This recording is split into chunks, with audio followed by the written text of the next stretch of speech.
Let me start with something most people in the United States won't admit out loud. If your phone bill is over $100 a month, there's a very good chance you're not paying that much because you need to. You're paying that much because no one ever showed you how the system actually works.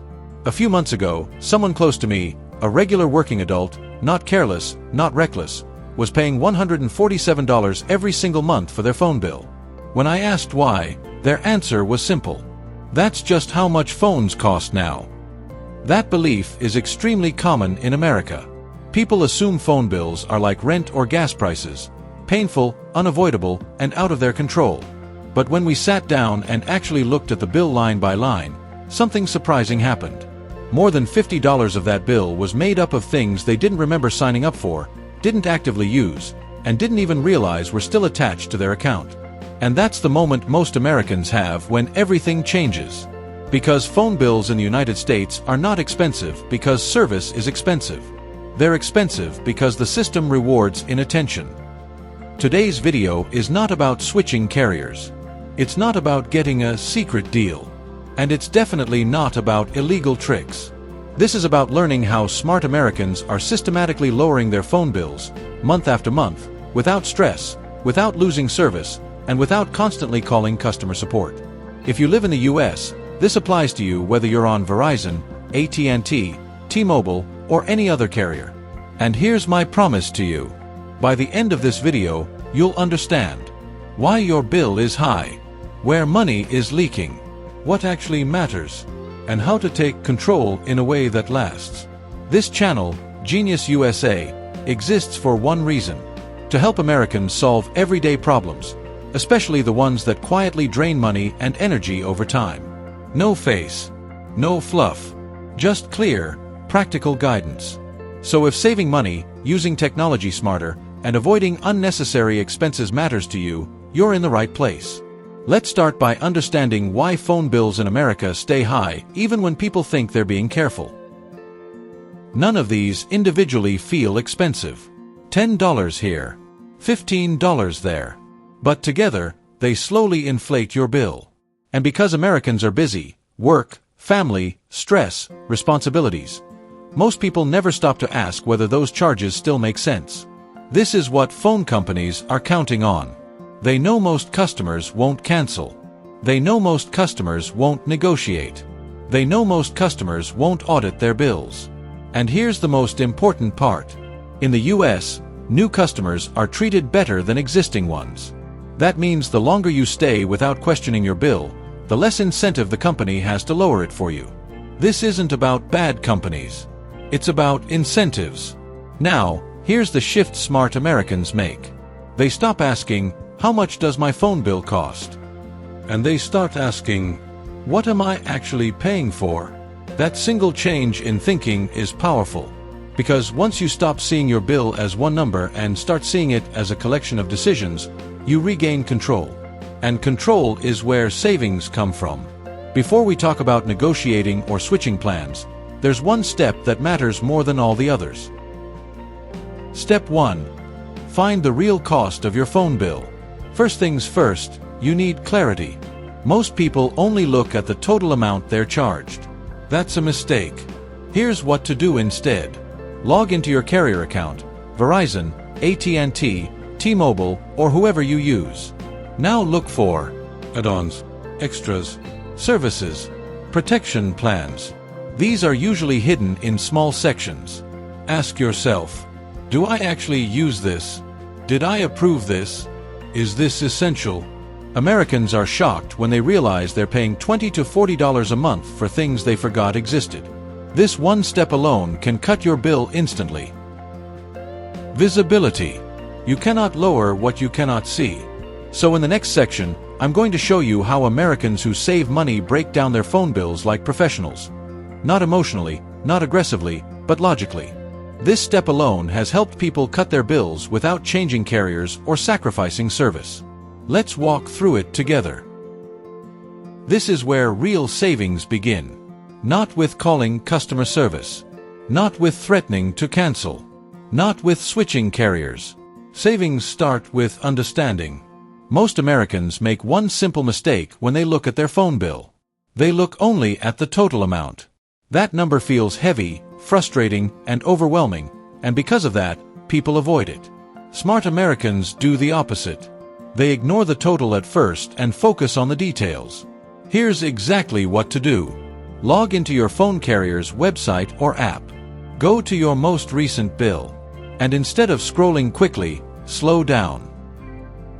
You're looking for categories like add-ons, extras, services, protection, premium features. These sections often look harmless. The names are usually friendly. But this is where unnecessary spending hides.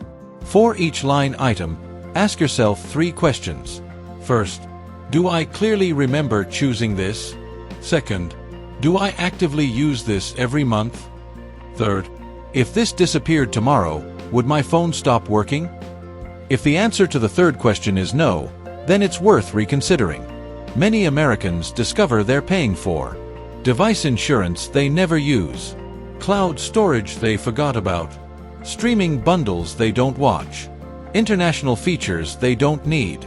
And here's the important mindset shift. Removing these isn't downgrading. It's realigning your bill with your actual life. Another thing to look for is fees. Administrative fees, regulatory charges, recovery fees. Some of these are unavoidable. Some are not. But you won't know which is which unless you identify them first. This step may feel boring, but it's powerful. People are often shocked by how much they save just by cleaning up extras. And here's something important to remember. You do not need to call customer service to do this. Most add-ons can be removed directly inside your account. That means no waiting on hold, no explaining yourself, no pressure, just quiet, immediate savings. Once you've cleaned up your bill, you move to the next level. Because even with a perfectly clean account, most Americans are still overpaying in one major area: their data plan. And that's what we're tackling next. If there's one area where Americans lose the most money on their phone bills, it's data. Not because data is expensive to provide, but because it's sold using fear. The idea that you'll run out. The idea that you'll be slowed down.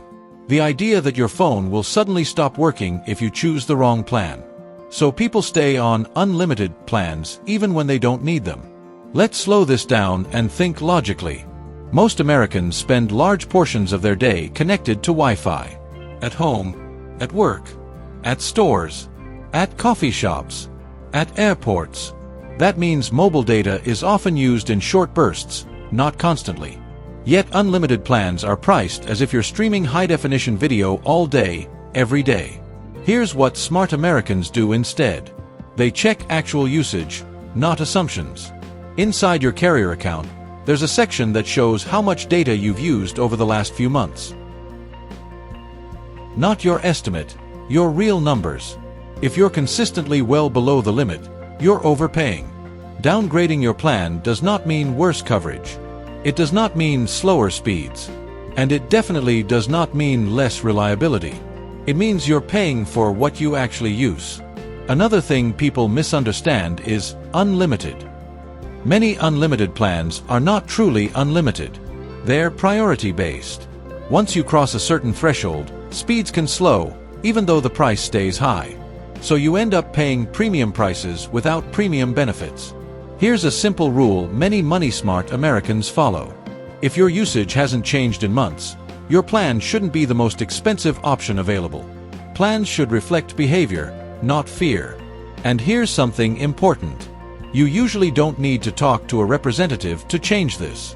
Most carriers allow you to adjust your data plan directly inside your account. That means no pressure, no upselling, no scripts, just a few clicks. Now, at this point, many people have already reduced their bills significantly. But there's another step that separates people who save a little from people who save consistently. It's uncomfortable for some, but it works, especially in the United States. Negotiation. And that's what we're talking about next. This is the step most people skip, not because it doesn't work, but because it feels uncomfortable. Negotiation. In many countries, negotiating bills feels strange. In the United States, it's normal, and expected. Here's something important to understand. Phone companies don't treat all customers the same. They separate customers into categories. One of the most important categories is at risk of leaving. When you signal that you're reviewing your expenses or considering other options, your account moves into a different internal bucket. That bucket has access to discounts, credits, alternative plans, loyalty offers. But here's the key. Those options are almost never offered automatically. You have to ask, calmly and clearly. This isn't about arguing. It's about positioning. Here's a simple script many Americans use. They say, "I'm reviewing my monthly expenses, and my phone bill feels too high compared to other options." That sentence does three things. It signals cost sensitivity. It signals awareness. It signals potential churn. You don't need to threaten. You don't need to mention competitors. You don't need to raise your voice. In fact, the calmer you are, the better the result. Retention representatives are trained to keep you. That's literally their job. And sometimes the savings come in forms people don't expect. A monthly credit for a year. A plan adjustment that wasn't advertised. Removal of fees that suddenly become optional. Even if you're told no the first time, that doesn't mean there's nothing available. It often just means you reached the wrong department. Now, here's an important mindset shift. Negotiation isn't about winning. It's about reducing friction. If the company can keep you as a customer while charging you less, that's still better for them than losing you entirely. That's why this works in the US. But even after negotiating, many Americans notice something. Their phone bill might be lower, yet money still feels tight. And that leads to a bigger realization. Phone bills are rarely the only problem. They're usually part of a larger pattern of untracked spending. Subscriptions, auto-renewals, overlapping services. That's where the real leak is. And in the final section, we're going to zoom out, connect everything together, and talk about how Americans who stay financially comfortable think differently about spending altogether. Now let's zoom out for a moment, because this is where most videos stop too early. Lowering your phone bill is important, but it's not the end goal. The real goal is control. Most Americans don't struggle financially because they're irresponsible. They struggle because money quietly leaks in places they don't see. Phone bills, subscriptions, auto-renewals, small monthly charges that don't feel dangerous on their own.